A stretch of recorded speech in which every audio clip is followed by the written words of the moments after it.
Hey everyone, thank you for being here. This is your host Mariana speaking, and you are listening to the Commitment to Growth podcast.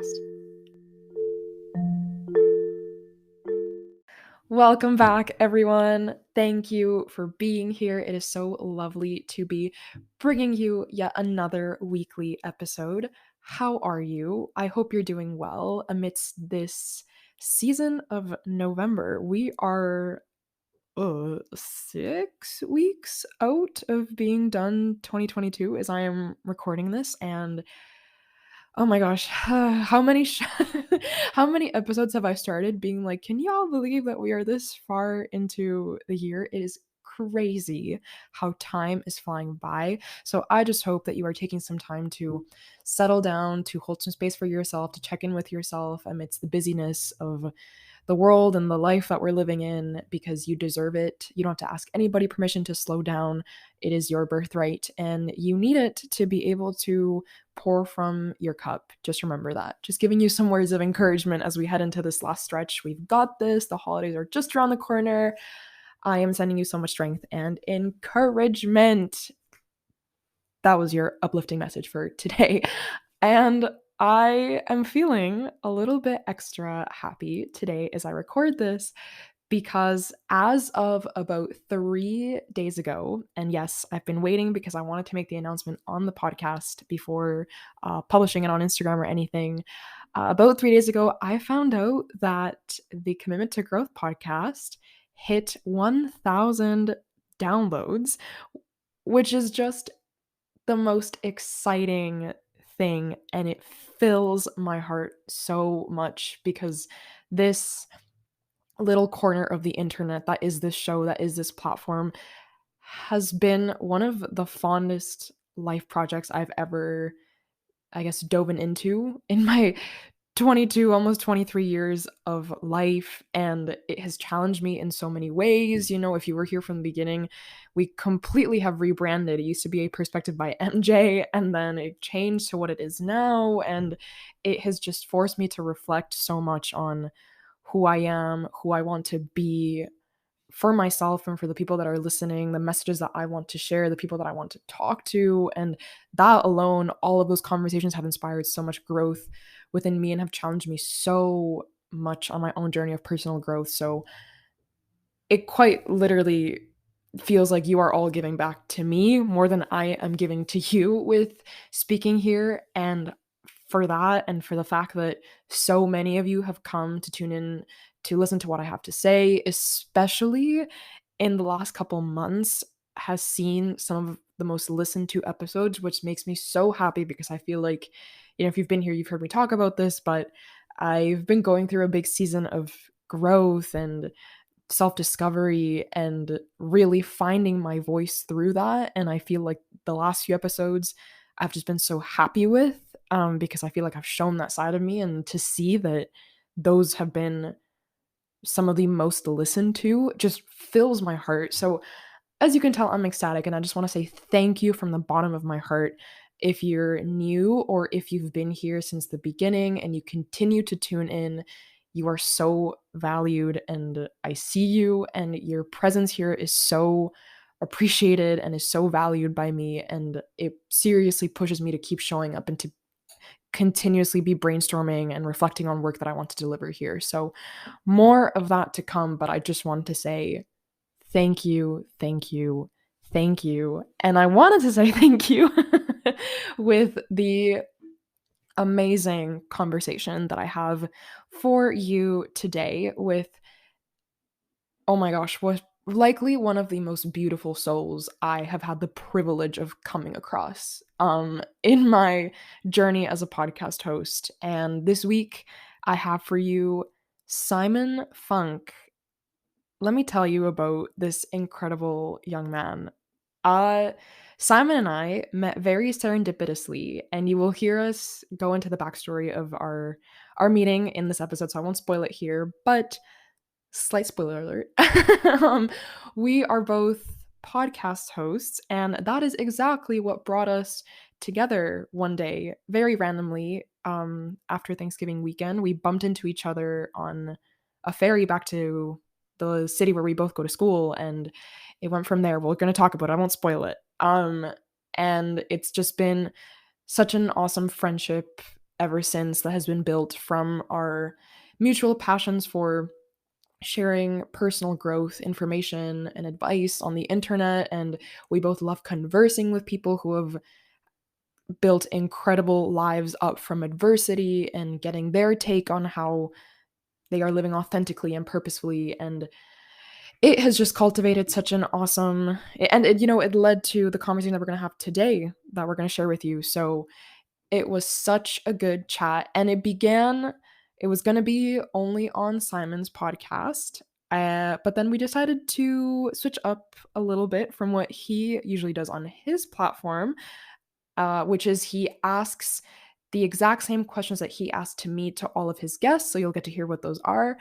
But I also wanted to interview Simon because of his incredible wisdom and his incredible persona. And so this conversation is a back and forth where Simon asks me a question, we discuss it a little bit, and then I ask him a question, and we just went back and forth, still retaining Simon's usual 10 questions and my own that I came up with. So I'm just super excited because the material that we discussed in this conversation was so valuable and so deep from the heart and so genuine to and close to the hearts of both of us. And I feel like it's really, really gonna resonate with you, especially at the time that we're living in right now. So I won't spoil it for you any further, but just so you have a little bit of context as to who Simon is, and a bit more about him. Simon is in kinesiology at the University of Victoria with me in his second year. He is an aspiring life coach, and he is the host of the Learning from Humanity podcast,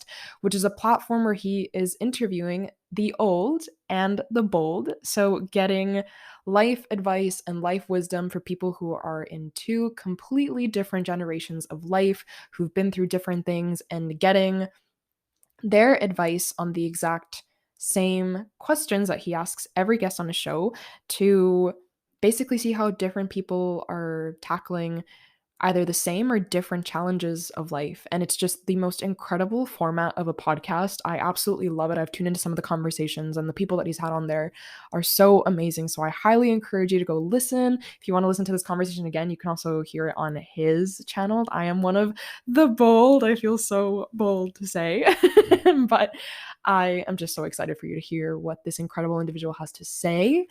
And all that being said, without further ado, let's get right into it. Before we do so, I do want to take a moment to acknowledge that this episode was recorded on the land of the Wasanich peoples, particularly the Sartlip, Sayout, Saikum, Malahat, and Pakwachin nations, who continue to have a relationship to the land to this day. And I want to take a moment today to do something a little bit different with this settler acknowledgement.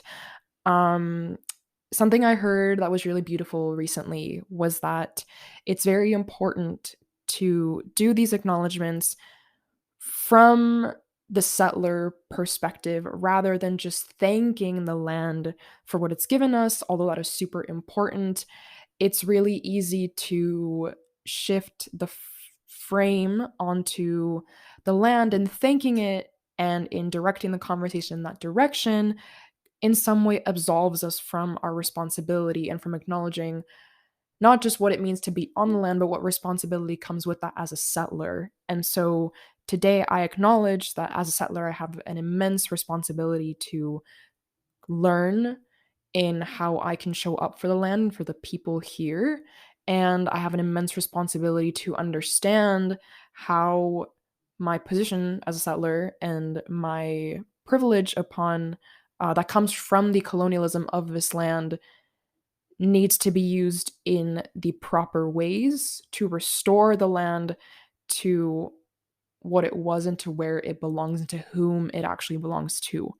So I just want to challenge you today, if you are somebody who hears settler acknowledgements frequently or does them yourself, to shift the lens away from the land this time, not stopping to express your gratitude towards it, of course, but to acknowledge what your positionality means as a settler. And with that, here is Simon Funk, everybody. Okay, guys, so we got an extra exciting episode today. I have Mariana with me, and we're both podcast hosts. Yes, we are. Which means that we both like asking questions. Could you think of a better duo? Oh, never. Never. So, never. anyways, we're going to take turns asking each other questions. I'm going to bring out my classic 10 questions.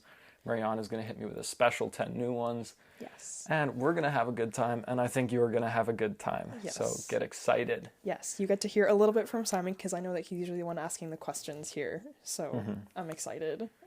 Should be good. Yeah, and you guys on Mariana's podcast get to hear a bit from her. Yes, so this will be posted on both of our shows. For those of you wondering, if you didn't hear enough of us, you can hear it on either platform, whatever feels good to you.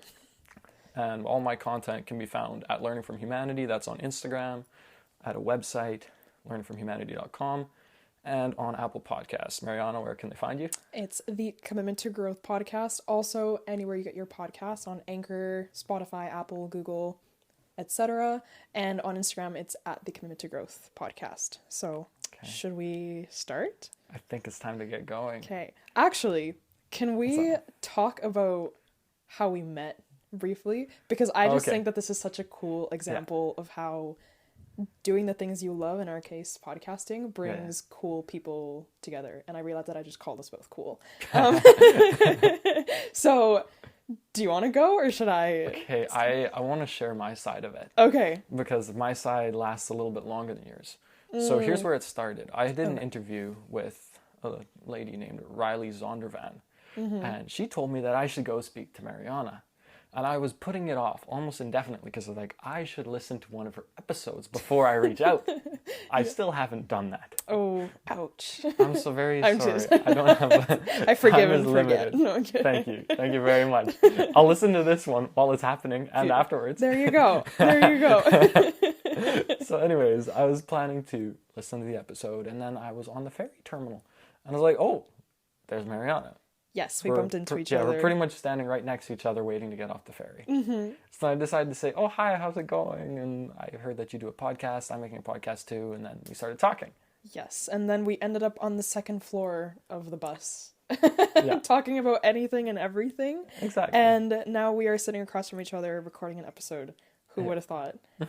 Yeah. And then right when I got home, after we were riding on the bus, Mariana hit me up, was like, hey, if you ever want to do an episode together, let's go. And I was like, what the heck? I was just going to say that. But I just think it's so cool because life has a funny way of bringing like-minded people together. And I don't know if you find this doing your podcast, but this is my like self-care time, you know? There is nothing cooler than these conversations for me because they're reflective, essentially. We're going to be having live reflections today, and it's so cool that you get to do that with people who are like-minded, who are open to these conversations, and as your job, essentially. Well, it's a hobby for both of us right now, I guess, but eventually a job. So I just thought that was cool. People can have a bit more context about who we are, how we got here, why we're here. So sounds awesome. Let's get on it. Okay, I'll take it away. Do it. Mariana, what do you think living well looks like?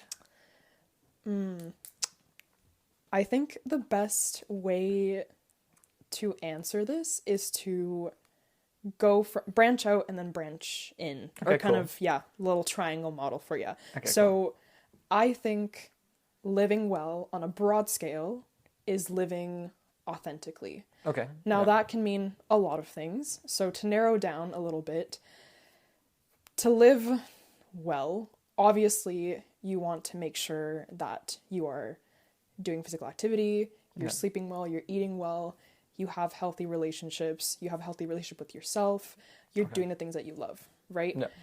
To narrow that down further, because that can mean a lot of things, right? I think that in our society, we have very narrow ideas of what exercising, eating well looks like.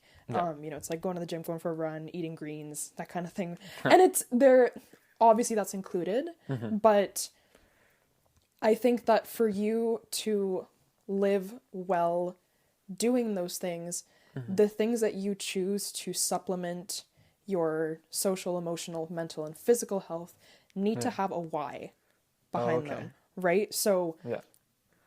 if you choose a particular activity to exercise, say you run, in my Yeah. example, why do you do it? And it's not enough to pick one why. Well, I run because it's going to benefit my heart health. Awesome. Yeah.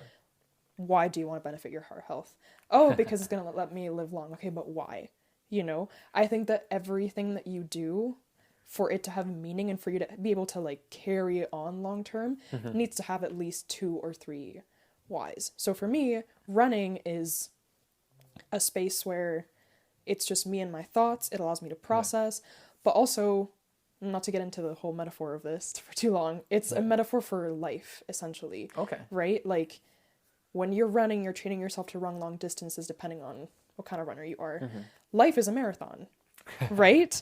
And by, doing speed runs where you're building your power and speed, when you're going through runs, when you're understanding what pacing feels like, what feels comfortable, what feels uncomfortable, that is life, right? Yeah. So running is a space for me to explore that and build that capacity. And those whys, I have whys for everything that I do. There's a reason why I eat healthy. There's a reason why I meditate. There's a reason why I do this, So living well, again, is authentic on a broad scale, living authentically, but narrowing it down, picking activities that have purpose behind them so that you can maintain that wellness. So Okay. Very cool. thank Now you. it's your turn. Thank you. Yes. So we are doing a little back and forth here. So Simon asked me one question. I ask Simon one question. And Simon, your first question is, what gets you up in the morning? Okay. The first part of that is that it depends on the day. Okay. But if you want in a general sense, the most general answer is that I am in love with life. And then to move beyond that, it's that I'm in love with the potential of what each day can hold. I'm in love with the fact that when I walk downstairs, I can look at my little plants and be like, oh my goodness, it sprouted a new leaf. There's another little bit shooting up. And then I get to go to school and I might meet somebody new. I might have a new conversation. I might hear about something amazing. I might hear about a new opportunity. Or I might just be able to, while I'm walking there, I might see a mom walking with their kid and I see them interacting positively. I see the care and I'm blown away. Or I might just see the trees as I'm walking there and I'm like, okay, I exist and I enjoy it. I exist and it's beautiful. Yeah. I exist and I'm breathing and that's enough. Yeah. Oh, I love that answer. That reminded me of something that Viktor Frankl says or said. Which one is it? He describes purpose as not this long-term concept. Like, I think that a lot of people who don't feel like they have purpose think they don't have purpose because they can't look into their future and say, okay, this is what I was meant for. This is what I should be doing for the next 20 years. Viktor Frankl says that you should aim to have day-to-day purpose, and that is what keeps you alive, right? So if you don't know what you're going to be doing for the rest of your life as a career, what are you doing tomorrow that is filling you, making you feel alive, that is giving you intention and fulfillment?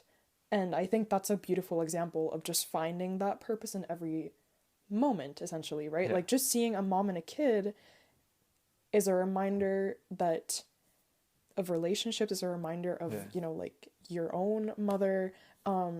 There's so much in that one observation. So I love that. It was just a comment. That's so awesome. Cool. And then I want to add one little thing onto that. Go for it. My why I get up. And it's because for my entire life, this might touch on one of your other questions. I might have to say it twice.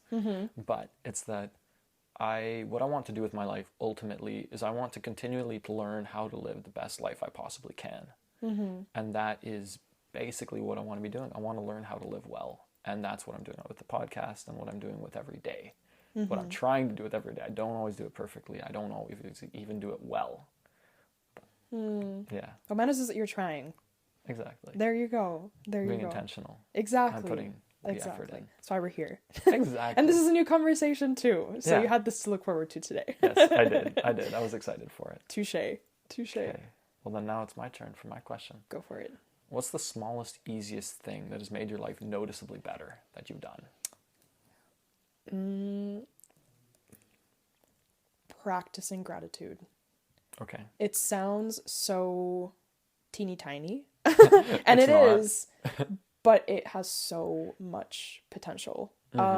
So I have built this skill over time, or I guess I'll say a habit, Okay, yeah. where the first thing in the morning that I do is I think about three things that I'm grateful for Okay, that yeah, day, yeah. We do right? that one too. That's awesome. Right? Like on my walk to the bus when it's super dark at 6 in the morning to the bus, I'm like, okay, what three things that I'm grateful for in this very moment? And not only is it a grounding exercise, but it gives you so much perspective on the privileges that you have and the reasons why your life is worth living at a certain moment, even when you're going through a rough time, right? When you're going through a rough time Yeah. and it feels like you're not grateful for very many things, which happens, and that's okay. Yeah. Taking the effort to see the silver lining in the difficulty that you're going through enhances your resilience, and it enhances your capacity for receiving love, for giving love, for building connections, for seeing the world differently, for seeing yourself differently and being a little bit kinder to yourself. So I shift into gratitude anytime that I'm feeling sad, down, like life is not going my way. And it always, always has the power to even just like give me an edge and pushing me to be a little bit better and have a little bit more energy. So, Okay, yeah, that's powerful. thank And it's a you. very applicable practice. Right? Yeah, Yeah. that's if you want to know how to live well, I've practice heard about that gratitude. one too. That's kind of like my break in the case of an emergency practice where I'm like, oh shoot, my mind is going to places I don't like. What am I grateful for? Yeah. What is good right now? What am I thankful for? And then it's like I can always list off a significant number of things Yeah. That if you that's look the deep other enough. thing. Yeah, I feel like when you don't think you have a lot to be grateful for, there always is so much more than you think. Like the one Yeah. that I always come back to, and I acknowledge that I'm very privileged in saying this, is I am so grateful that I literally get to walk to the sink, open the tap, and there is clean water waiting for me, Yeah. because I know that there are many, many, many people, including my family in Mexico, that do not have that privilege. And small things like that, if you can challenge yourself, like, man, your life is going to get enhanced so much more. So this is an ad for you to Start practicing consider. gratitude. Yes. And if you want us to make a gratitude journal, just let us know. Let us know. We'll make a collab. We'll make it with prompts Exactly, for each morning. Like this episode, comment what prompts you would like to see. Beautiful. All right, is it my turn? Yes, it is your turn. I think it is. Okay. Simon, your second question is, what is an important life lesson that you wish you had learned sooner? Okay. The tricky thing with these is that you can't learn them sooner because they're life lessons and they're taught to you by life. Yeah. I'm going to answer the question. Oh, I'm not going to please. work around it. I'm just going to say that for the people who are beating themselves up because they're like, oh shoot, I should have known, I should have. There is no should, you couldn't have. It's not possible. I was homeschooled until I was in grade 8. Because of that, I didn't have a lot of social interaction with people my own age. That meant when I went to high school in grade 9, social interaction was a whole new ballgame. I had so much to learn. And it was a very, very valuable learning process. And the learning process is still going. And the lesson I wish I had learned sooner, and I wish I would internalize right now, because I know it in my head, I don't know it fully in my heart, because it's an old habit that I'm trying to break, is that if I put myself out there, if I'm caring and I'm kind and I'm interested in people, people don't care very much about anything else. If I'm interested in them, if I'm curious, if I'm kind, and I put myself out there, the reception will most of the time be positive. And that's it. I want to internalize that. I want that to become a truth that I live by. But it's one that I learned not to believe early. So that's something that I'm working on. And that's something that I wish I would learn right now and that I have learned already. that blew my mind. Can you briefly touch on, I've never heard it described as this habit that is going from your head to your heart. Can you elaborate on that a bit Okay. more? Okay, yeah, this is That's one of my beautiful. favorite concepts. Okay. Okay, so do you know the behavioralist theory in psychology? That, like, our personality is kind of a result of trial and error behaviors? Um, Maybe I'm thinking I'm of thinking another about a one. different one. Okay. It's in the behaviorist camp. They don't care about what you say you believe. They don't care about what you say you want to do. They care about what you actually do. Okay. So what Okay. I'm saying is that I want my belief in my head, what I say I believe, to reach the level where it's what I act out in the world. What's true, what you believe in your heart, the things that you believe on a guttural, visceral, deep level, those are the ones that you act out. Those are the ones that you carry with you into the world. What you believe in your head, that's what you'll say to yourself. That's what you'll say to others. But it won't be always, it won't always, I want to use that word, put that word in there because it's very important. I would say about 75% of the time I live by the truth that if I put myself out there and I'm kind and I'm open, then I will be received positively. And most people are actually interested in knowing someone who's positive and open and inquisitive and interesting. But then there's that 25% of the time where it isn't living in my chest. It isn't living in the place where I'm like, this is true. This is what I'm seated in. It's living in my head where I'm like, that's not what I'm basing my actions on. Does that make sense? Yeah. Whoa. I just had an aha moment. That is so, so interesting. And I think that has so much power when, you know, a lot of the conversation around personal growth and the area that you and I are doing, which is, I guess, self-improvement. A lot of people talk about habits on this realm Yeah. of the world, right? Yeah. And a huge part of that is solidifying those habits to be Yeah. sustainable long term. And what you said has so much power because so often we start out doing so say you're starting to exercise for the first time because you know you have to, your doctor has told you that you need to, whatever it is, right? So it very often, the things that we know we need to do because they're going to make us better don't always start out as having an intrinsic purpose, right? But as you do them slowly and as you work with them and as you try different modalities, they can become intrinsic.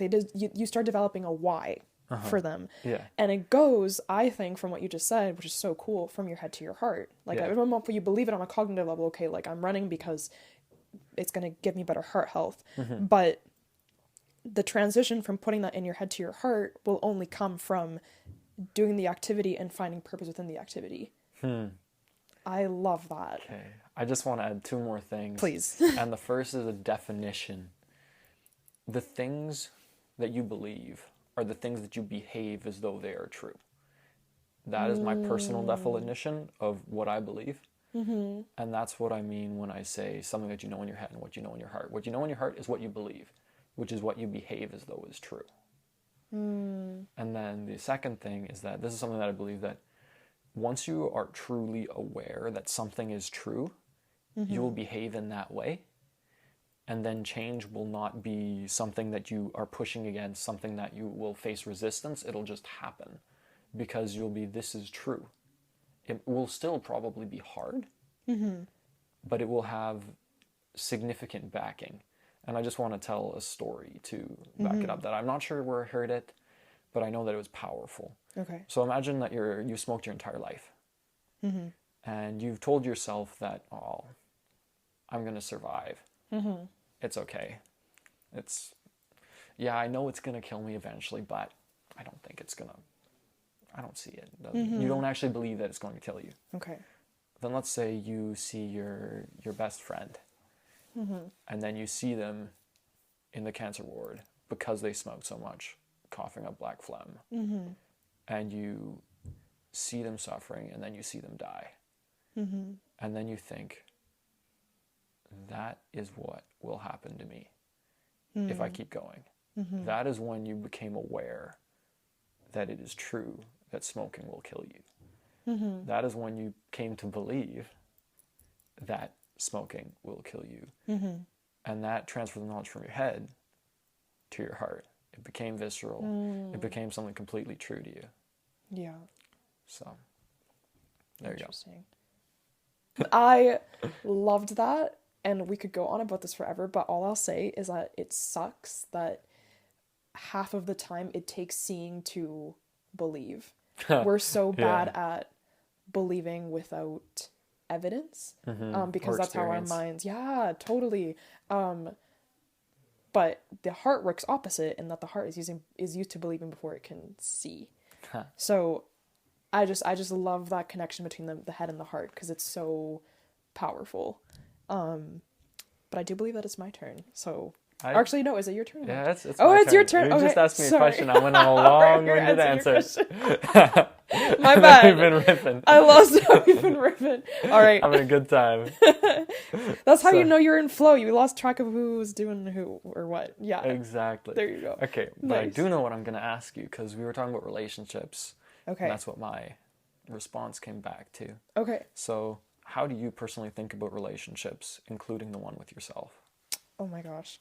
I think if you were to ask me, you know, like this, like everybody asks, like, what is the purpose of life? You know, if you were to ask me what that exact question, I would say living and building connection, which I guess is interwoven in living. But relationships are the biggest, I think, to be the biggest gift that we have the capacity to choose to embrace as human beings. Because there is so much to learn from other people and there's so much to learn about ourselves. Like, I think of relationships as a therapy session at all times. Yeah. Your relationships are going to drive you to see yourself because naturally people are going to trigger you. You're going to get in and out of, and I mean this in platonic and romantic relationships. You're going to get in and out of relationships where you were done wrong, you did another person wrong, or that person's character revealed something about you that you didn't like, or you didn't like in the other person and revealed like a value about you. You know, it's just such a space for growth and community. And of course, there's the other side of it where it expands your capacity to love and your capacity to hold space and your capacity to listen and understand what it means to show up for people aside from what you thought was best, the best way to do so. So, heck, given the choice to spend life alone or with other people, why would you choose a loneliness, you know? Like, not that being on your own is bad, but you have this opportunity to enrich your life with people. Why would you not want to? And the other side, I know you asked about the one with yourself as well. In it, obviously, that is the most important relationship that you'll ever have and will and should continue to invest in, because only by having a good relationship with yourself can you do the same with other people, right? Because when you know your values, what you believe in, what you enjoy doing with other people, with yourself, etc., can you find and attract people into your life that mirror those qualities, such as the conversation we're having right now, right? Exactly. And how many of us can, I'm sure you can probably look back and say, and like raise your hand at this, like how many of us can look back and say, you know, look back at a relationship that we had at a time in our lives, again, whether a friend or a family member or a lover that is no longer in our lives, and say, was that person in my life now? I would never associate with them, or I would not give them the time of day that I did back then. But the only way that you can say that now is because you went through that relationship and because that relationship revealed things about you to yourself. So it's a growth opportunity for both parties, and I think they're so wonderful. So Very cool. I'm trying to remember one thing that you said because it hit me so deeply. Because you said it's the greatest gift, greatest opportunity that we have the ability to choose into. And I love the intentionality that rang through those words, because it's the idea of choosing. And that's something that I look for in all relationships. And it's something that I wish was more present in relationships, because often people will just say, oh, I'm going to go, we'll just hang out. There's never such a thing as just hanging out. It's, in one of my previous podcasts, the person I interviewed gave me this book called The Prophet. And there's a line in there on friendship specifically that I want to read, because it ties into this very, very specifically. And I will be finding it right now. Well, while you do that, I'll say that the intentionality behind that comes from, I think, this realization that I had this year, that relationships, like, I think that we have this idea that the friendships and the people that we love romantically in our lives are this kind of like chance of fate, you know? Yeah. But then one of my favorite poets, Rupi Kaur, has this line in one of her poets where she's like, I'm going to butcher the exact wording of it, but it's something like, as if your head and your heart were not things that you control, or something like that. And what she was trying to get at is that, like, are you saying that the things that happen to you, or the things that happen in your relationships, are completely outside of your control? Like, do you have no say in changing the outcome? And what I want to tie that back to is that any fulfilling relationship is going to come with building, right? You're building trust, you're building connection, you're building loyalty, you're building the capacity to hold space for each other, to understand, you know, like, what things you've been through that might come into the relationship and, like, you know, cause walls between you, or prevent you from getting closer, and how you're breaking those barriers down. So it's so much more layered than that, but relationships are a process of building, not just hanging out. I love that. I love what you said there. Okay. And now I'm going to bring on my own little bit of poetry. Yes. And it is, for what is your friend that you should seek him with hours to kill? Seek him always with hours to live. And that was the line that I thought tied in. Yeah. Because if I'm going to go hang out with somebody, my soul, my spirit, my presence is not going to be anywhere else. It will be in the words that I'm speaking, and in the listening ear that I bring, and in the way that my heart is there in that moment. And, well, just a little personal opinion, I think your phone should pretty much stay out of that interaction, because it can foster it to some extent, but often it tears it down. So that's just a little personal opinion to go along with the poetic goodness that I hope you enjoyed. I agree. I hope that wasn't a fire at me, because I do have my phone out, but it's with your question. It's not at you. It's not at you. You're present all the way. The But phone I do isn't agree. detracting from it. I do agree. Okay, good. Thank you. All right. Your turn to answer. Yeah, I'm ready. Beautiful. What would you say is something that people get wrong about you? Okay, this is one of the funniest. I have a fun answer for this Okay. one. It's going to be pretty short. So here Let's hear it. goes. I have a good friend back home, and he sent me a text, and this is what it said. Simon, you know what? You're like a teddy bear. From the outside, you look a little bit scary. And you're a little bit kind of... Really? Yeah, you look a little bit scary from the outside, but then when you get to know you realize you're like all soft on the inside and cuddly, and you want to just wrap you up in a big hug. Really? So that was his take on it.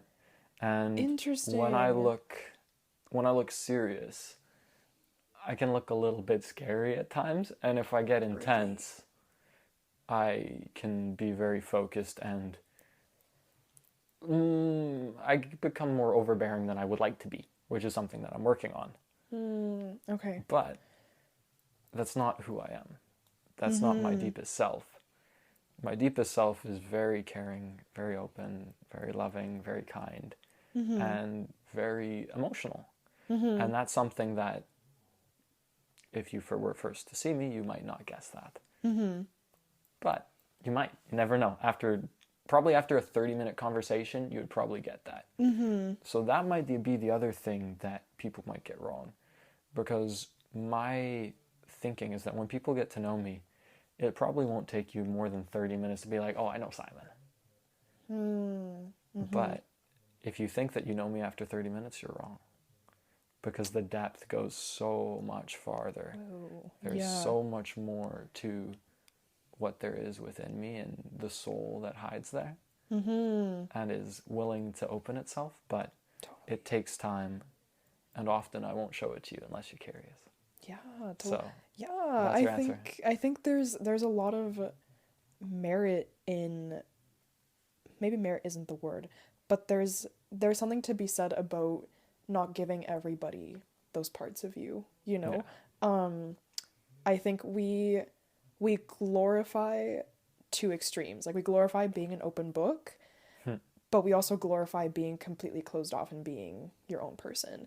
And you know, obviously both of those realms go a lot deeper than that, but there are parts of you that only certain people who display that curiosity and display that respect for should get to see, right? Yeah. Like, it's one thing to, you know, on like a really extreme example, like I was at this party a couple of months ago, and this person, and you know what, it very well could have been the alcohol. Like, I'll give them the benefit of the doubt, but this person was like, so now that we've all warmed up, because we were all like talking in a circle and it was all good and fun, this person was like, now that everybody's warmed up, what's everybody's trauma?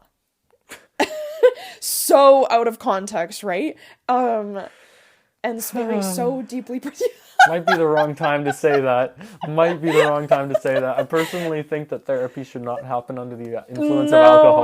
That too, right? But it was so interesting to me because I feel like, you know, online, we've gotten used to people like sharing their trauma, right? As a means of helping other people. You know, you see people like Taylor Tomlinson, who's a comedian, like making jokes about it, right? And there's a lot of beauty in vehicleizing it like that, right? Yeah. But how many people in that circle at that time, also in that context, would hear what I had to say if I chose to share, which I did not, by the way, spoiler alert, and actually have the engagement and the capacity and the curiosity and the willingness to go deeper and say, okay, that was one event in your life. What did that mean for you? And what does that say about who you are now? Who did that make you to be, you know? And a lot more than that. But just to add to that, I think that there's a lot of it's very sacred to keep those parts of you to you and the people that care the most. Yeah. So, Cool. Beautiful. It's your turn. Yes, I am aware, and I am thinking of what exactly to ask you. Okay, we're switching up the order. So it's my turn to answer?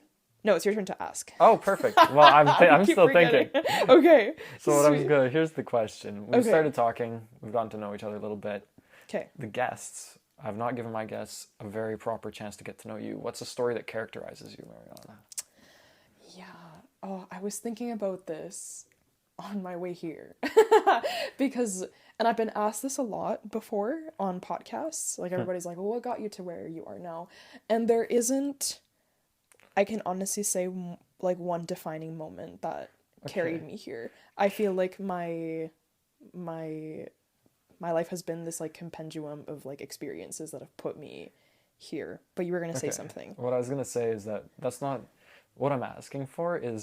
I'm asking for a story that's like, this story is me. It's like, for me, the story would be like, I went for some friends who were hanging out in Vancouver. Okay. And randomly through a conversation, they're like, okay, Simon, your spirit animal, it's either a dolphin or a golden retriever. And those are my two options. And that is me. I'm either a dolphin or a golden retriever. You can pick whichever you like, but I don't run away when there are cougars.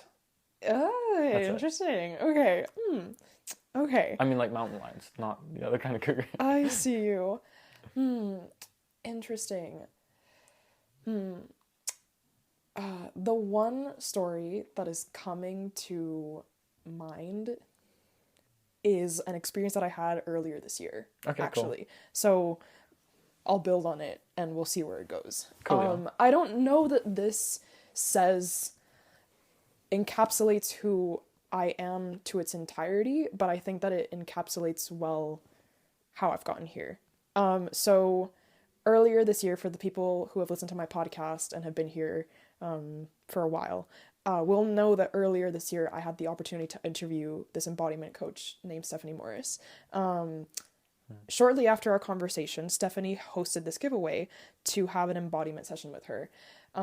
As a brief explanation, embodiment is a mindfulness practice where you release your emotions through actually feeling them, or like throughout your entire body. So that's what's called embodiment, right? Yeah. Obviously, as you can guess, it's a very powerful practice, but it's very difficult because that also means allowing yourself to feel very difficult emotions. And so Stephanie hosts this giveaway and I end up winning the giveaway. So we have this session together over Zoom, and I think during that session I chose to focus on this deep tie that I had, this idea that I had that my worth was tied to my productivity and the output of work that I was able to produce, right? Yeah, that's a big one. Right?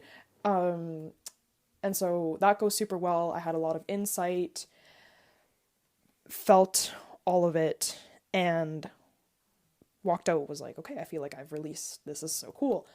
But I'm going to quote Augustus Waters from The Fault in Our Stars, is that the thing about pain is that it demands to be felt. And when, after that experience, that was kind of like cracking open Pandora's box for me. Because once you allow yourself to feel one emotion deeply, all other emotions that you've been suppressing, you kind of open a portal for them to ask to be felt as well. And so the months after that experience were very difficult for me because there were a lot of things that I was feeling, there were a lot of things that I was seeing that I realized now that I had chosen not to see before because I knew in the back of my mind that going through them was going to be difficult. And so ultimately I was left in the state of like, oh my gosh, like I'm feeling all these things and I don't know what it means, but I need to do something with them because they're not going away. And so that became this very deep journey of inner work to kind of have the patience to take each emotion apart and say, what is this trying to tell me? What is this trying to show me? And I feel like prior to this experience, to kind of put that on pause and zoom back for a minute here. Yeah. My life had been a series of living but in the ways that I thought I should live based off of what the world was telling me that I should do. Okay. I was a really insecure kid. So, and you know, even as a woman, you're kind of taught that like your opinions aren't trustworthy because you're emotional, right? And so I feel like I grew up with a lot of that internalized, like you're not really trustworthy with your emotions because they're lying to you or something. And so all of a sudden I'm putting this like other extreme where I'm like, I need to lean into this because it's saying something about my experience and it's saying something about the life that I'm living right now and that it's not authentic to me.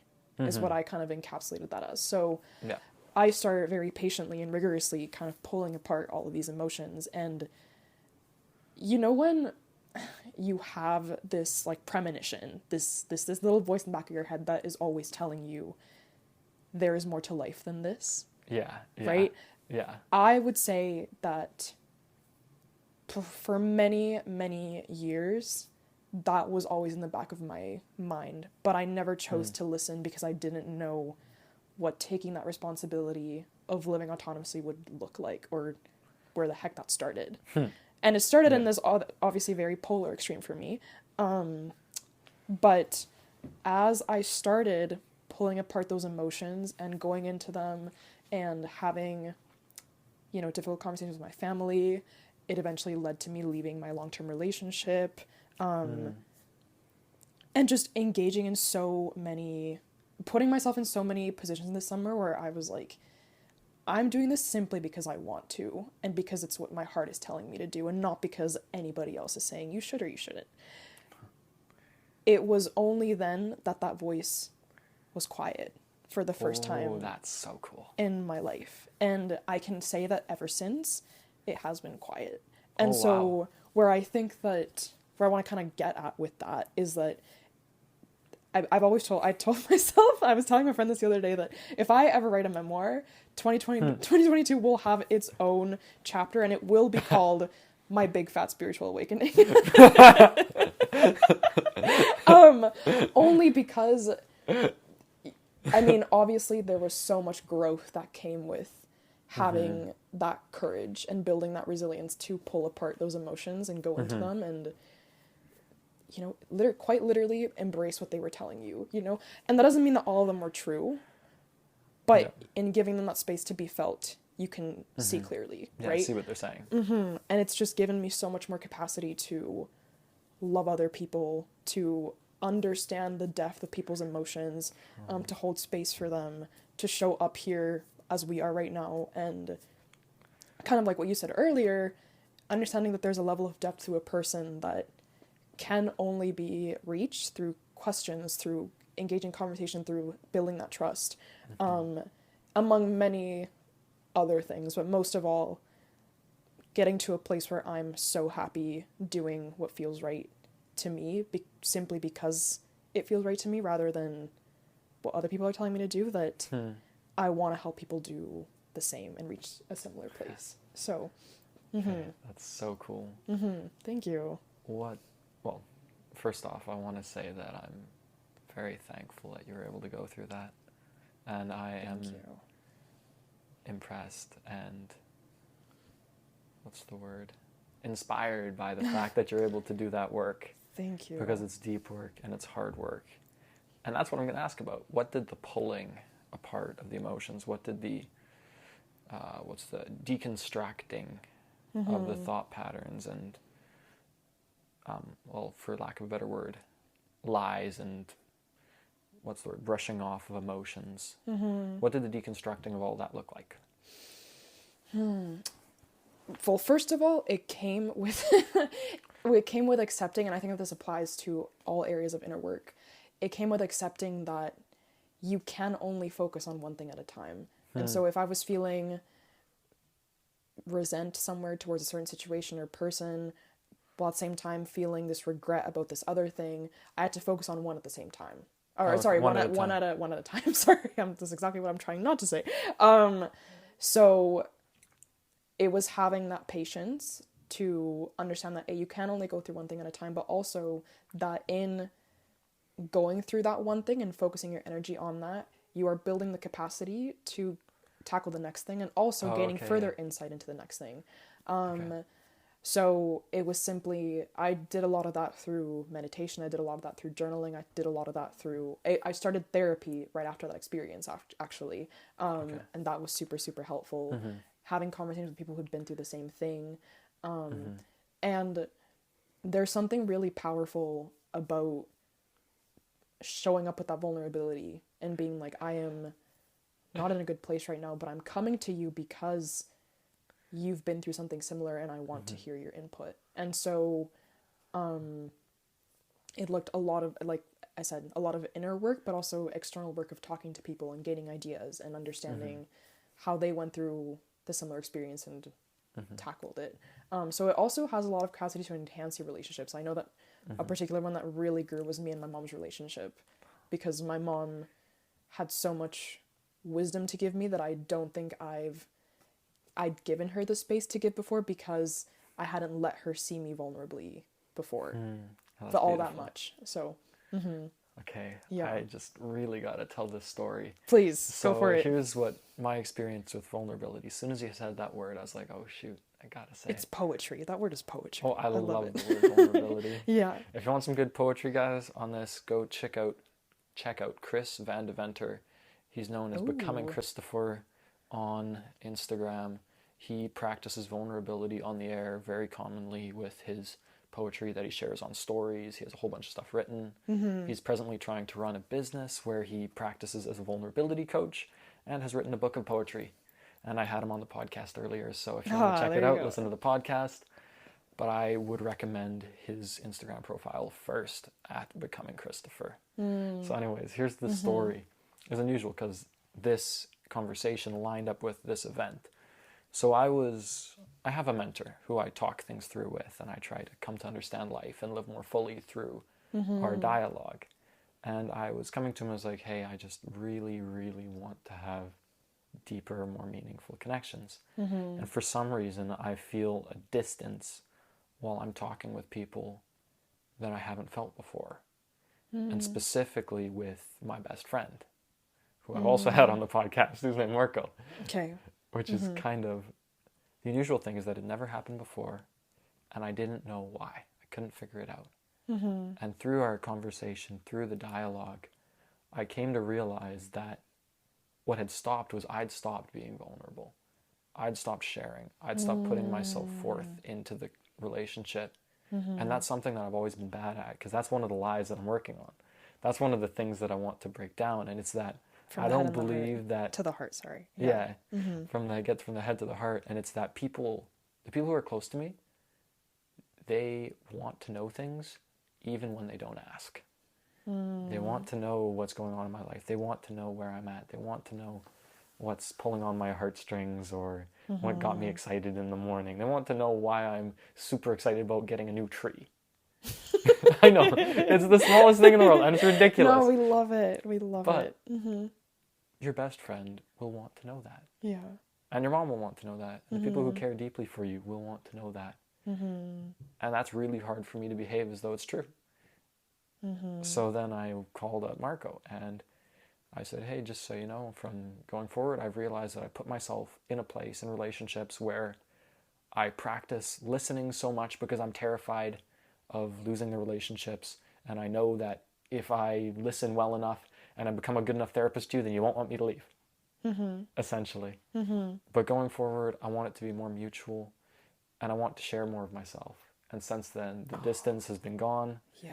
And I've felt that for the next week, I went on what I call basically an integrity cleanse, where I would speak my mind for a week. You don't have to speak your mind in all situations. The way I thought about it is that you have to say what you want to say, not what comes to your brain. So it's like, we all have like thoughts that pop into our head that we really don't want to pop into our head.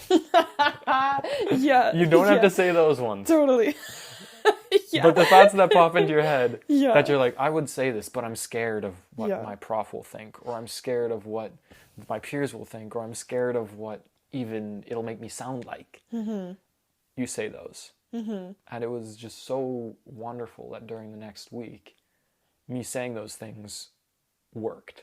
Didn't make things worse. It made things better. Whoa. I would recommend the practice, but if you get in big trouble, please don't come back to me. That's where your discretion comes in. Totally. That's where saying what you want to say, not what That's so interesting. you think comes in. Yeah, absolutely. That sounds a lot like Martha Beck's practice, where she pledged not to lie for a year. Oh, that's cool. Which is I tried my own lie cleanse this summer, which sounds really bad because that paints me like a liar. And they were mostly, I think the what I found myself having to not lie about most of the time, actually 99% of the time, was like I would always give excuses for why I couldn't go places. Oh yeah, when it's like, oh, I don't want to go, but because I have to study or something, and I would lie about what I was actually doing instead of being like, hey, I just don't have the energy today, or I don't have the emotional capacity to go out today. I'm doing this other thing that I told myself I wanted to do. And it's so hard, but not a single time was it received with, like, you know, malice or anything. And I thought that was so awesome, because it also gives people the space to be honest about their own reasons for not wanting to come or show up or, you know, whatever it is, right? Yeah. So I love that. Okay, I just want to add a little bit of language to work with that. Go I know for that it. It's going on for a long time, but I think you'll like this. Yes. So instead of saying, thank you, but I'm not going to be able to make it because of X, Y, or Z thing, say, thank you, and I'm not going to be coming tonight. I hope you have a great time. Oh, interesting. Because when you add the word and, you aren't defending yourself. You aren't giving them something they can argue with. You're just settling into, thank you, and this is what reality is. Thank you, and this is where I'm at. Thank you, and I am here right now, and you are there right there, and that's amazing. I love that. Yeah, but it's like thank you, but That adds such an interesting connotation. Okay, I'm gonna keep that in mind. Cool. Sure. Thank you. You're welcome. Oh, that was so enriching. I want to keep talking about that, but it is. Is it my turn to? Yes, it's your turn. We went on for a long time. I can never remember. That started with a story. How the heck did we get here? Story. Oh, okay, yeah, Oh, that's yeah. right. Okay, my turn. Yes. All right. What is something that you wish more people knew? Most basically, on the basic level, I wish more people knew that there's 9 calories in a gram of fat and 4 calories in a gram of carbs and 4 calories in a gram of protein. Why? Because it's the energy if you look at the requirements. nutritional information on the back of a thing, it'll tell you the grams of carbs and the grams of protein and all this stuff. And often that's one of the most powerful things that you can learn for nutrition. If you're trying to optimize your nutrition so that you don't either put on weight or so that you lose weight, you might think that, the way that I should do it is by eating less potatoes. Oh, The that's butter so on true. your potatoes is probably as many calories as your potatoes. Yeah, And it's easier to give up butter than potatoes. I hear you. So I like that. that's my really simple and straightforward answer. That's what came to my mind right away. I hope everybody. Can you repeat the numbers again so everybody gets them down? 9 calories in a gram of fat. Yeah. 4 in a gram of carbs and 4 in a gram of protein. You heard it here, folks, on Learning for Humanity and the Commitment to Growth podcast. Yeah. Remember those numbers. I got it from my nutrition textbook. Yeah, So it love should be it. reliable. Love it. Beautiful. But then nutrition's way more complicated than calories. It is a lot more complicated than calories, so don't just focus on the calories. Focus on the quality of what you're eating. Yeah. But that's a whole other conversation. Just two kin students having a conversation. Then I gotta add one more just for the philosophical element. That, Two realms, yes. Yeah. The other side of it is that I want everybody to know and to believe, to know in their heart, that them being alive is good. That there's at least one person, and I think there's 2 people. You're in on this too, right? That there's 2 people that are thankful that they're alive. We don't even need to. I don't even need to know you, and I'm thankful that you're alive, and I wish you the best. And I think the same thing's coming from Ariana. I believe it is. So there's at least 2 people who care, and the 2 people who want the best for you. Yeah. And if there are 2 here, there's probably a whole lot more in other places. Yeah. So know that you're cared for and that you're wanted, and that this world would not be the same without you. And I'm not bullshitting. I could not agree more. The fact that you're giving us your time today, it means more than the world. So I'm right there with Simon. I love that. Now I gotta come up with something to ask you. Alrighty. What's a lesson that you learned from your parents that set you up to live well? I think the 2 biggest things is my parents always emphasized the importance of mornings and the value of getting up early. Yeah. Which seems so small, but it has had such a good part in me building discipline now and understanding the importance of taking time in your morning before your day starts to, get in touch with yourself, to get ready, to put an effort into how you look, just to build a plan for the day, get set up so that you're not walking into your day all frazzled and then you're kind of at the mercy of whatever happens. I will always think, in elementary school, my mom would wake us up at the crack of dawn. Well, the crack of dawn was 7:20 a.m. I quite literally remember the number. I hated it. But in Canada, it's dark at 7:20 and the later months of the year. So I was always like, man, Mom, what the heck? And she was like, you'll thank me one day. And heck I do. So Mom, if you're listening, Shout out. Te quiero. I love you. But the second one is that my parents always taught me to forgive people. Whenever someone at school made me feel a certain type of way, or they said something to me or did something that made me feel a certain way, my parents were always like, you don't know what's going on at home. You don't know what's going on in their head. You're better off forgiving them. And there's a lot of caveats to that, because obviously it doesn't entirely justify what people do, especially in later ages, right? But I think that it has given me such capacity to not hold resentment for people, because that is arguably one of the most horrible things you can do, is to hold resentment against somebody. For yourself. Totally. And understanding that forgiveness is not for them, it's for you, irrespective of what they did. And if they come back to ask for forgiveness, ultimately you're the one choosing to give it to them, right? So I would say that that has just liberated me from a lot of pain, and it has helped me see people differently, as not just, you know, everybody's out to eat each other. It's more like people are living from patterns, they're living from trauma, they're living from fight or flight mode, and they can't always see past that. So you have the choice to forgive them, and why wouldn't you, if it's going to liberate you? So On one of my recent episodes, we were talking about, I was talking to a biologist named Vika. It's not published yet, but anyways, what she was saying is that with wolves, when a wolf is dangerous is when it's scared. And it's the same with humans. We hurt people when we're hurting. We hurt people when we're scared. We hurt people when we feel trapped or when we feel like we can't be ourselves. So if you think about the person who hurt you like that, then it's a lot harder to feel angry at them. It's a lot harder to be like, I want you to suffer, or I want to get back at you. It's more, I want you to heal, so that you never do this again. And so that no one else has to suffer, and that you don't have to suffer. Totally. Oh, I love that example with the wolves. That's stunning. Yeah. Thank you for sharing. You're welcome. All right. My turn to ask. Yes. Go for it. All right. What does personal growth mean to you? Okay, personal growth. This one, I think I might have a succinct answer. Okay. So to me, personal growth is to learn to live in greater accordance with reality. Whoa, I've never... Okay, well, succinct or not, let's hear it. Okay, elaborate. Elaborate, yeah. So here's the way that I think about it. I think that while we as humans are limited in our ability to know truth, there are things that are invariably true for each individual.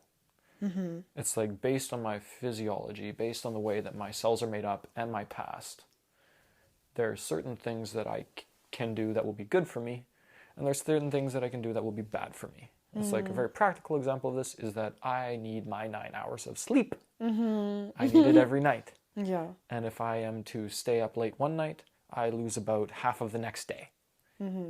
So if I'm going to live in accordance with reality, if I'm going to grow personally, personal development, it would be for me to realize, if I want to stay up late one night, it better be worth the next morning. Or it better be, or I'm just going to get up at the same time and then I'm going to push through the day. And that might work too. So it's the same with nutrition, it's the same with psychology, it's the same with spirituality or wellness or all of the realms. Personal development is all about learning to live in greater accordance with what is true for the person that you are. Whoa. So, Mic that's drop. it. Yeah. I love that. Yeah, it's like continuously choosing investments that are going to be worth losses, potential losses, if you so choose. You know, in certain aspects, like I think I'm thinking more about the example that you gave with staying example. up and stuff. But it's also a series of calculated investments into areas of growth, into opportunities. I love that. Okay, I just want to elaborate on it because, while that is one element of it, that's not the key element. Totally. The key element is growing to see things as they are, because only once you see things as they really are, it's like the example that we just gave about the people who are suffering with forgiveness. If you see things as they really are, you'll be able to forgive. As long as you're blind to that, you won't be able to. It's the same I think it's the same with pretty much everything in the way that all things work. When you see the things the way that they really are, it'll be far, far, far easier to move in the direction that you need to. And pushing rocks uphill isn't a good idea. Yeah. So instead of like being like, oh, this healthy habit, I'm going to do it because they do it. Figure out, do I believe that this is actually true? Is this the way that it works for me? And trial and error is big for that. Yeah, totally. But learning to see that this is the way that things actually are for me, that's what I call personal development. Love that. Oh, that was stunning. Thank you for sharing. You're welcome. Beautiful. All right, back to you. Okay, so we're talking about personal development. You mentioned bets. I did. This is a personal framework of mine. I think about life as a series of bets where you invest things or you bet things hoping to get a specific return. This could be time, this could be money, this could be energy, this could be anything. What do you believe is worth betting on? Oh, this is so hard to answer. If you want to start a list that's like 5 miles long, go ahead, and then I'll only keep the first 3. Well, I mean, I know that we're limited on time, so I think what I'll say is that it's a broad answer, but I'll elaborate. Okay. Anything that is putting you closer to the version of yourself that you want to become is worth betting on.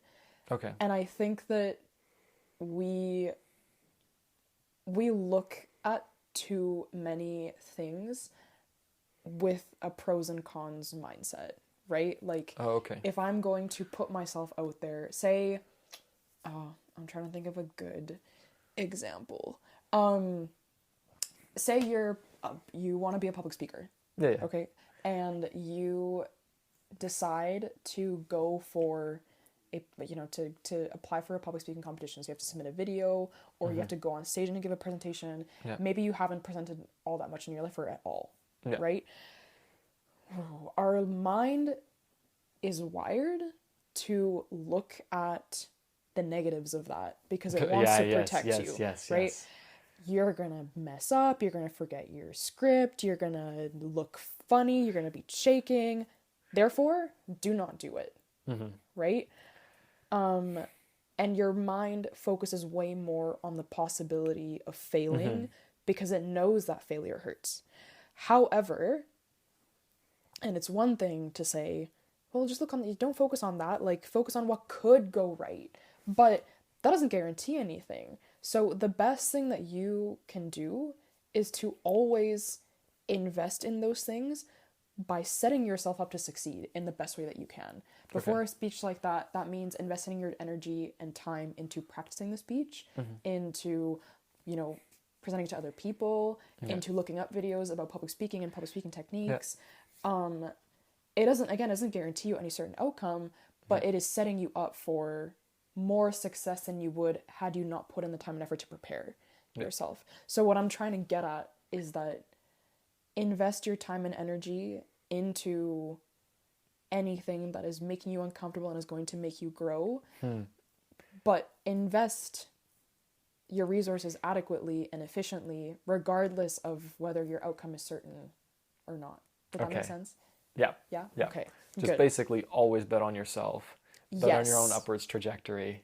Build the best freaking catapult that you can to launch yourself to Yes. wherever you want to go. Exactly. That is the only, there's no way to avoid. I think also we forget that in failure there is gain. Yeah. Right? Yeah. Like I don't even like the word failure because I don't think there's such thing.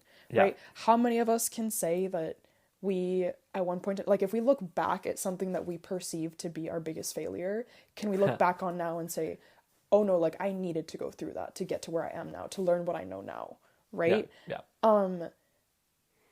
Like we forget that yes, it might hurt for a bit if we get that rejection, if we get told that we're not good enough, but that says nothing about us at the deepest level. It might just mean that we need to reapproach the situation. It may just mean that we need to build more tools to better show up, or it just means that it's a redirection to another opportunity. So I don't even like the word failure because I don't think it's all encapsulating, but all that to say, yes, bet on yourself always and set yourself up for success as best as you can. So very cool. Amazing. Thank you. All right. Mike, back to me. What is one self-care or self-improvement practice that you continuously fall back on? Okay, the one that has been with me for about 6 years by now. Okay. It's journaling. Journaling is very consistently, it is my therapist on a piece of paper. Nice. Yeah. And it is always very, very effective because I am a verbal processor. And if I don't have somebody to verbally process with, that leaves all my thoughts jangling around my head, jumping in circles, and not treating me very nicely. So then, then I get out my piece of paper and I get out my pen and I start going and it goes crazy. And then I'm like, okay, that's where I am. Now I know where I am and now I can go on. Do you have a certain style of journaling that you use, or do you just kind of free write, like just spew on the paper, whatever comes to mind? It is always free for me. Okay. But the thing that I sometimes do, poetry, is another common release for me. Right. However, I write poetry freely, and I don't put a label on what poetry needs to be. Because I think you can write poetry in practically any way. And it's just that sometimes writing the words in one way will feel right, and in other ways it will feel wrong. So poetry, in my mind, is emotion put into words. And if you can do it well, then it's very, very relieving, and it releases a lot. Totally. One thing I want to add, though, is that if you're physiologically unbalanced and you're trying to deal with your mind going crazy, it won't work as well as you want it to. Sometimes you just need a run, you just need a snack, you just need a shower. That too, yeah. So if you're taking care of your body and your brain's still going crazy, then journal is great. Totally. But take care of your body first. Yes, I love that. Without a good body, without a healthy body, you cannot have a healthy mind, and vice versa. One thing I'll add as a cool note, again, to add to the fact that we met each other on a ferry and now we're sitting across from each other recording a podcast episode. Simon and I went to an open mic night for poetry last week because we also discovered that we have a mutual love for putting emotions into words. Simon went up and performed 2 pieces that were stunning. So I just wanted to hype you up there for a second. Thank you. 'Cause I thought that was also really, really cool. So much appreciated. If you guys really want to hear them, let me know. I will require a bit of convincing. Once I get 10 people asking for it, I'll post it publicly with a reading. Before that, then you just get the words. There you go. And either way, it's stunning. So I just want to hype you up there for a second. Go for it. Okay, so you talked about an experience we shared. Imagine you get to share a single experience with every single person on the planet. Doesn't have to be one that you've had. It can last 10 seconds, it can last an hour, it can last a whole year, it can last as long as you want, as long as it's a single experience. What experience do you want to give to everyone on the world as a gift? This is one that I had very recently. And it's the joy of... After a period of going through... something like very dark, as I kind of described earlier in this episode. The joy of getting to the other side, and that the only reason you got to the other side is because you continuously, relentlessly chose yourself, is a joy like no other. And I don't know that we fully can understand what that there is in that joy, because it's not easy choosing yourself. It's not easy having to say goodbye to people because you know that you're either better without them or that person isn't serving you anymore. There's nothing like, walking away from situations or having the courage to say no to certain things, certain people. It's really, really hard. But when you know at the forefront of your heart that those decisions are what you need to do to create the life that you want, it's a joy like no other, because it also means that you trusted that your heart believed before it could see, right? Like you can feel in your heart, this is the life that I want, but there is no evidence in your life right now telling you that you can have that life. And when you choose yourself, and when you continuously do it, no matter how tempting it is for you to go back to the life that you were living because it was comfortable, because it gave you certainty, man, like getting to the other side and having that joy and saying, I am here and I'm experiencing this because I trusted that I could bring this to life, this feeling, this vision to life, is like no other. And I hope that more people get to experience that in their lifetime. So that's beautiful that it happened for you, and it's beautiful that you want to share it. Thank you. I hope it keeps happening. I hope it's not the first time I have it, because heck, a cycle of renewal. Recreation. You gotta disconnect to reconnect sometimes, So yeah. Thank you. I just want to add one thing about that. This came from another interview, the one that I did with Chris. Okay. And in that one, we were talking about how when you part ways with people, it's not just for you. It doesn't just help you. Because if you aren't in a relationship where you're fully invested, where you're fully present, where you are actually drawn in by the other person's being, then you are taking time away from them that they could be spending with someone who is drawn into their being, who is for them, who belongs in their life. If you don't belong in someone's life and you know it, and you stay there, you're actually hurting them. Totally. And you're hurting yourself. Totally. So it's good for all parties for you to leave. Yeah, but that's also so hard because you don't want to believe that you are not the best thing for someone, or we don't want to believe that we could not give somebody that feeling of, oh, this person sees me, this person is my everything, you know? Yeah. You could argue that is rooted at a very, like, ego level, you know? We're not going to get into the whole cycle of the ego here, but it's hard, and it's this dual thing of, I don't know how many people understand that choosing yourself also comes with that element of selflessness, as much as choosing yourself is also the good kind of selfish, you know? Please elaborate on what I'm very, very curious. Yeah. Because you just referred to choosing yourself as being selfless. Do you mean that it's... In certain aspects. Okay. I think with kind of what you said, it's, you know, you don't want to shift your action. You don't want to do things from a lens of serving other people, right? Like you never want to leave a relationship and say, well, I know that I'm not serving this person anymore. Because I'm not in love with them, because I'm not drawn to them, as you said. But when you choose to walk away, you know, you have that reasoning of why within yourself, maybe like that really wasn't good for me anymore. That person I wasn't in love anymore, whatever that looks like.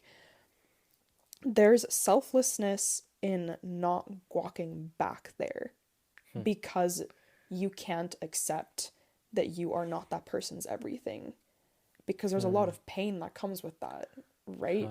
You could choose to go back to fulfill that insecurity, but that would require you to recognize that you going back would be to fulfill your own need and insecurity rather than and hurting that person, right? So maybe it's more awareness than it is selflessness. Well, yeah, maybe we'll call it awareness. I feel like selflessness is too strong of a word. I think selflessness is the right word. Okay. Because to be selfish is to do what's easy for you. And to tell the truth often is not the easiest thing for you to do for yourself. That too. So, yeah. I know. Let us know what you think in the comments. Because clearly we can't decide. It's going to be a freaking essay. There will be so many essays. That too. What are we going to be doing? That too, but I like that. We can marinate on that with our thoughts. I do believe it's my turn to ask. Yes, it is. Okay. What is your why for doing what you do? Okay. I have put this into words. I started working on it when I was in grade 11, and then I perfected it. Oh, nice. Well, when I say perfected it, I mean it's ever evolving.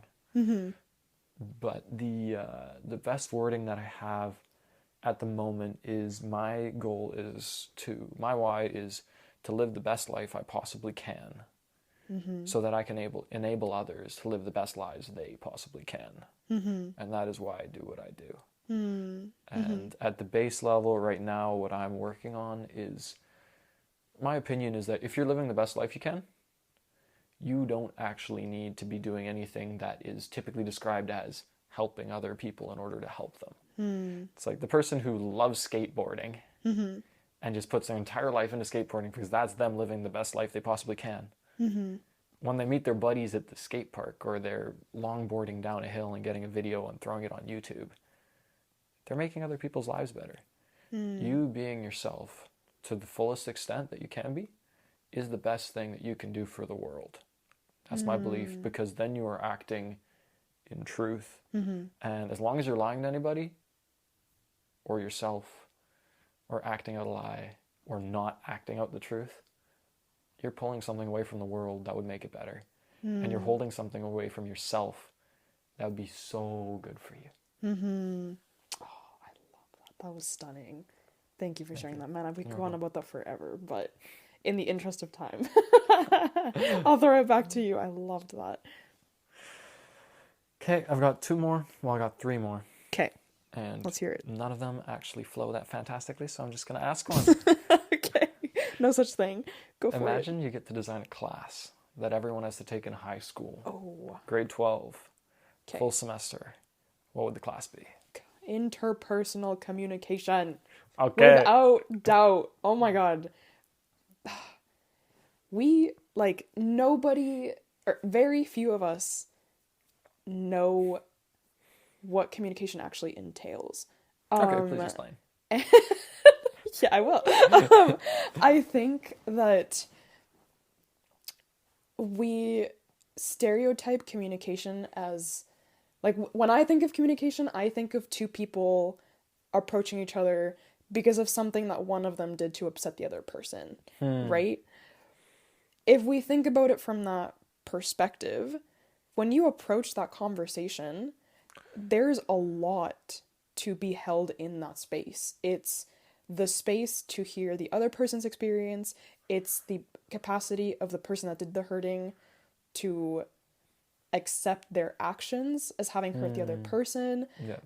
But it's also getting to a place where you can understand through that conversation why it hurt that person, what past experiences they may have had that may have shaped the experience to be a certain way. So say the person that did the hurting didn't mean to hurt them, or it was completely twisted in the other person's eyes about what the intention was.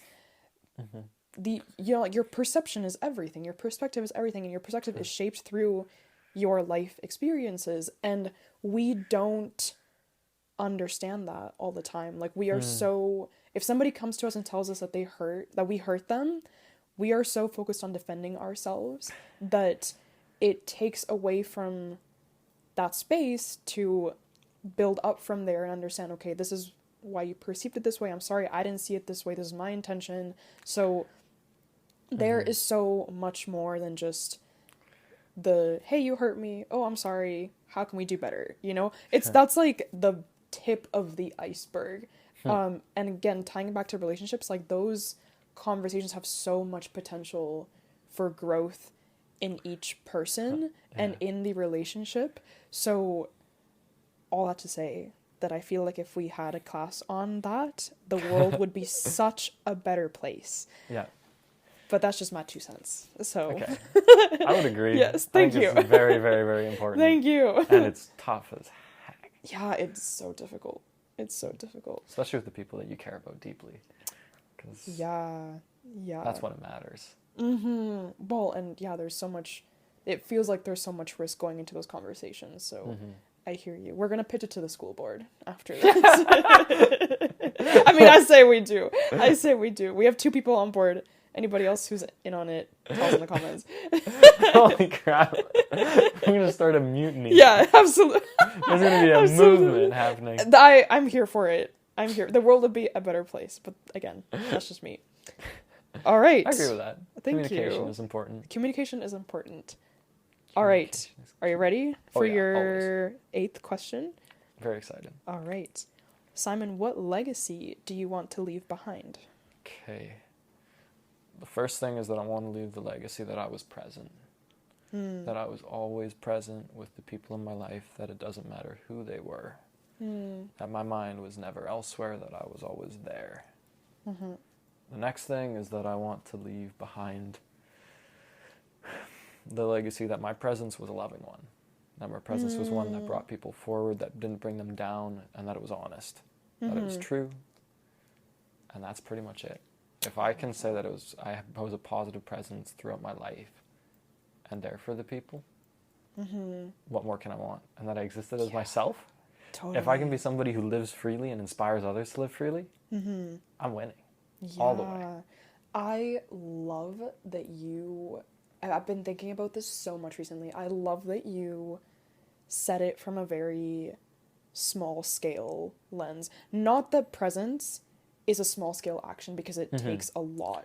But what I mean is that I feel like often you hear people saying like, I want everybody to remember this organization that I started, or this amount of money that I raised for this group of people, like this huge cause. And that's Yeah. also super valuable, but you have so much more impact at the individual level. Yeah. And I think that we forget how powerful that is. And so I just love that you spoke about it from that lens. Okay. That's just awesome. one thing I want to drop. Please, yes. This is just a little quote that I remember. I wish I knew who said it, but here goes. Quantity time is the prerequisite for quality time. So with all the people that you care about, with all the relationships that you want to build, if you want to have quality time with these people, it takes a lot of time. It does. So I just want to put that out there. That's on period. Yeah. Love that. Love that. We'll have to find who said that, because that's a wonderful quote. It was a guy that Tim Ferriss had on. Of course. Yes. Two Tim Ferriss fans. Yes, exactly. Nice. We'll find it. Thank you, Tim. Much appreciate the podcast. If you give this a listen, I will blow my brains out. No, not literally. Won't we all? Won't we all? Touche. Touche. Beautiful. Insane. Okay. So here goes. I got 2 more, and now here goes the countdown. Okay. Mariana, what are your thoughts on money, work, and business? Okay, I feel very strongly about these 3. I feel very strongly about work and money. Business feels like a hobby to me.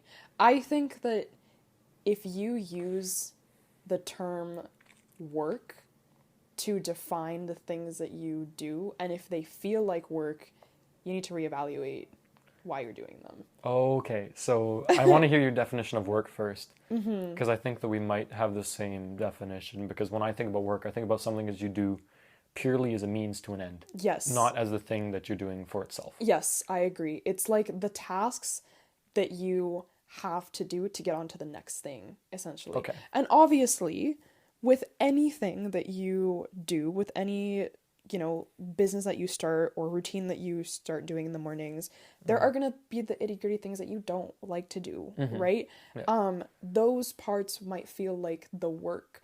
But if the overarching thing, the entirety of it, feels like this is just something I have to do, you gotta switch it up. Or you gotta reevaluate why you're doing it, because it should feel like the things that you're doing throughout the day are fueling you, and you're doing them because there's a purpose behind them. It's like the quote that says, you're not burnt out because you're doing too much, it's because you're doing too little of the things that fill your soul.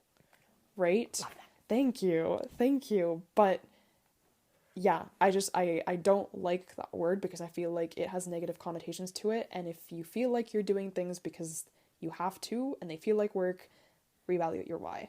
Money. I feel very strongly about this. Okay.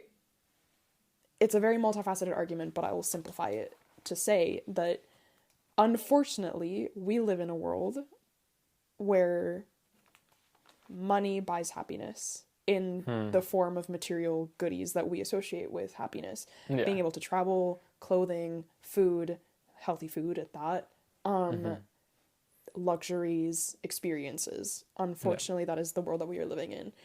And it pains me, because I feel like so many things that should be free, you have to pay for now, and makes them seem as inaccessible. So like, I was talking about this with somebody on a recent podcast episode, how like a lot of personal growth coaches now like sell their services, when personal growth is like this life thing. Yeah. It's like it should be accessible to everybody. It's happening at all times, but certain people give certain wisdom that they market as exclusive, which is like totally fair. You've put effort into growing, you've put effort into developing these ideas, and you have the right to sell them, for sure. But for me, I want to get to a place where I think one of my friends calls the difference between like being comfortably rich, so like you have enough to buy all the things that you need and like a little bit more to like live how you want, And then there's like filthy rich where you have like just too much, you know? Yeah. I want to be comfortably rich where I can have a profession that I love and that allows me to do things that I love, and that I make a living from that helps you live comfortably and healthily, and that I don't feel like I need a lot more than that, you know? So if I'm gonna continue doing this when I'm a doctor, and I start to do workshops and stuff, if I don't need the money, I'm just gonna market those for free, you know? Yeah. Like, come to them and stuff. I mean, I say that now and I'm hoping that will stay, but because Yeah. I've been told that I often like sell myself short. But What do you mean?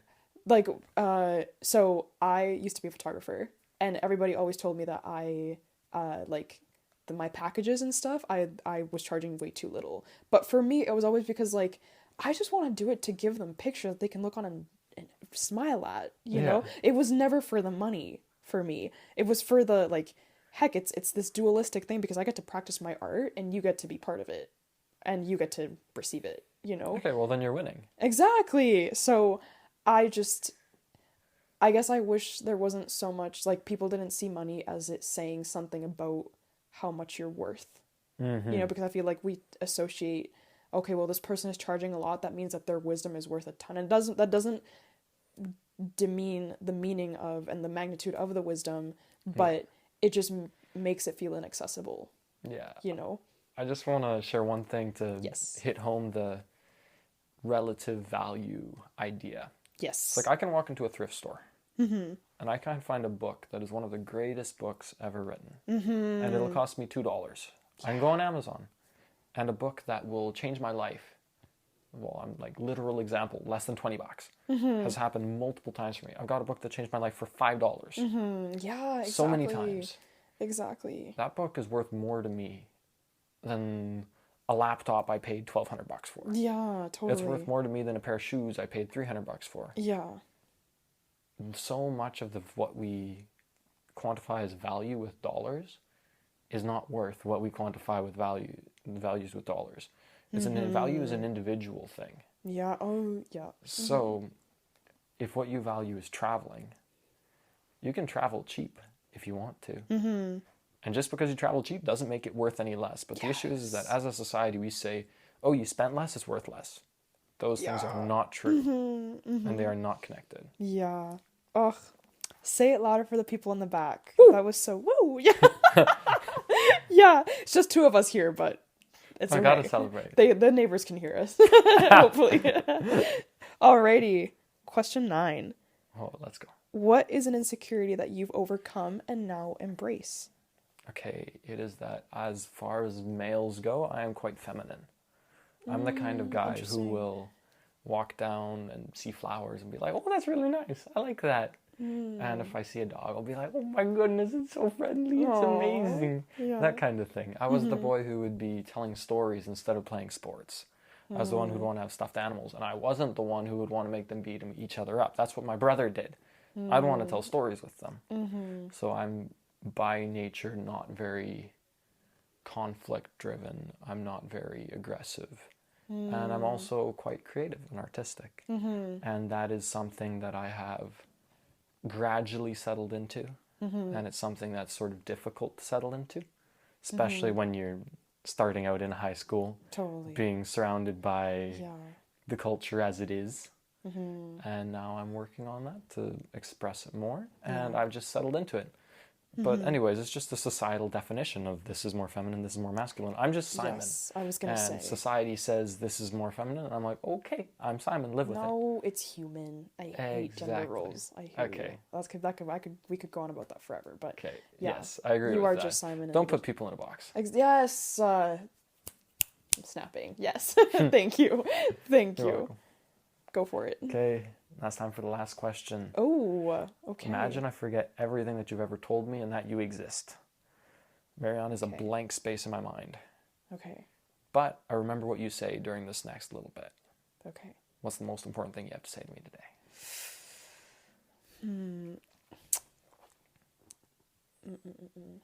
Your life will truly start the moment that you recognize that you are the only one responsible for writing it. And what I mean by that is that we, again, kind of shifting into what we were talking about earlier, is that we put these timelines on us, we put these expectations on ourselves because everybody tells us we have to be married by a certain age, we have to be graduated by a certain age, you need to have this amount of money to your name or whatever. Yeah. Who the hell is pinning you against a wall and telling you that you actually have to follow those guidelines? Yeah. Some of the most incredible people in history were the people who dared to veer off of those ideals, right? Your life starts the moment that you recognize that nothing is real.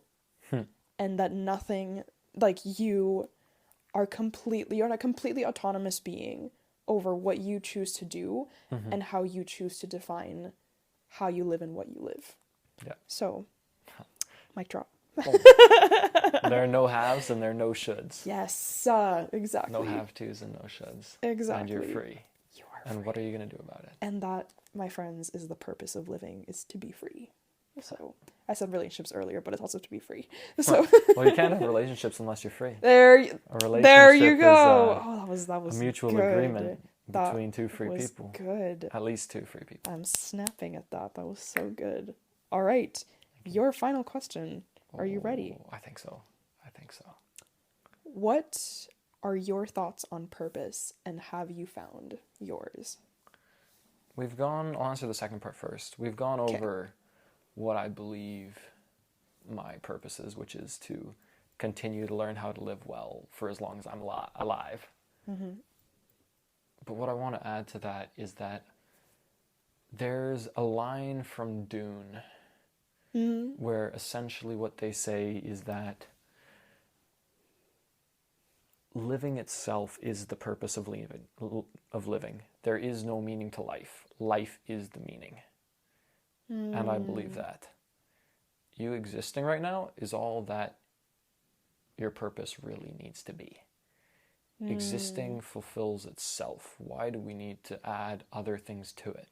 The second that you're present in the moment, the second that you're, just for example, for me, if I'm going on a hike, if I'm in the woods, if I'm moving and I'm breathing the cold air and I'm seeing the ocean next to me and I feel the sweat dripping down my back and I think about how good my freeze-dried mashed potatoes are going to taste in the evening and I'm completely there. Future doesn't matter, the past doesn't matter, and there's no idea of purpose, there's just being. As long as you're being, there's nothing beyond that. You have no issues with your relationship with yourself. You have no issues with your relationship with other people as long as you're present.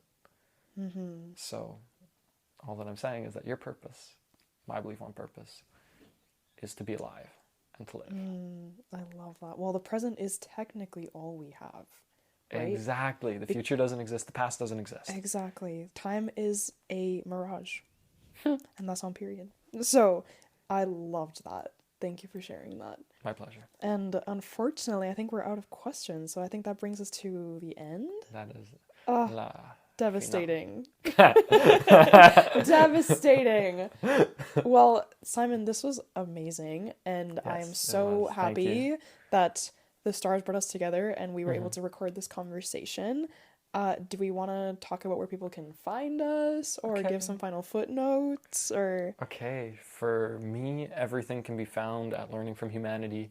Look it up on the web, you'll find it. Look it up on Apple Podcasts, Spotify, you'll find it. Look it up on Instagram, you'll find it. Beautiful. I'm everywhere. It's all there.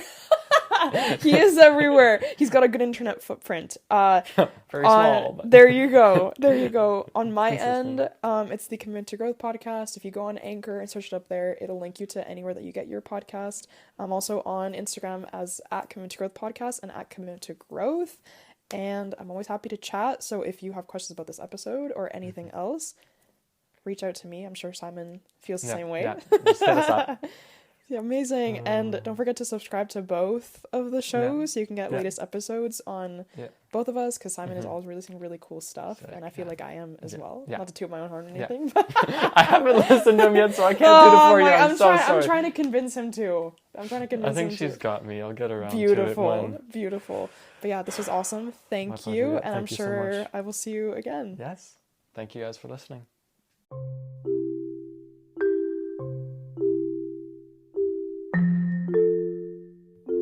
Thank you so much again for tuning in, everybody. I hope you enjoyed that conversation just as much as I did. Simon is such an incredible individual, and I could not be more grateful for his presence in my life and on the show. So with that being said, remember to check out all of Simon's social media channels. They are linked in the show notes in the episode description that you've got below here today. And if you want to hear more from the Commitment to Growth podcast, you can check it out on Facebook and Instagram. It's at Commitment to Growth podcast for all the latest updates on upcoming episodes and updates on the show and content that I'm always putting out there. You can check out my main platform as well, which is at Commitment to Growth, where I am building a community that is rich in personal growth, but also fitness information and tips on how to bridge personal growth and fitness, because fitness is a huge part of health and mental health and personal growth, because without a healthy mind, you can't have a healthy body, and vice versa. So that is where I am directing my efforts right now, and I'm hoping to continue growing that community. So I would love it if you came and became a part of it. And lastly, if you have any kind of episode ideas that you want to hear on here, or you want to be a guest on the podcast, make sure to reach out to me either on Instagram, or you can shoot me an email. It's commitmenttogrowthpod@gmail.com. Periodically checking it all the time, so shoot me an email there if you want to chat, and I'm happy to do so. And thank you again for being here. Thank you for 1,000 downloads. I'm so grateful for each and every single one of you, and I will see you in the next conversation.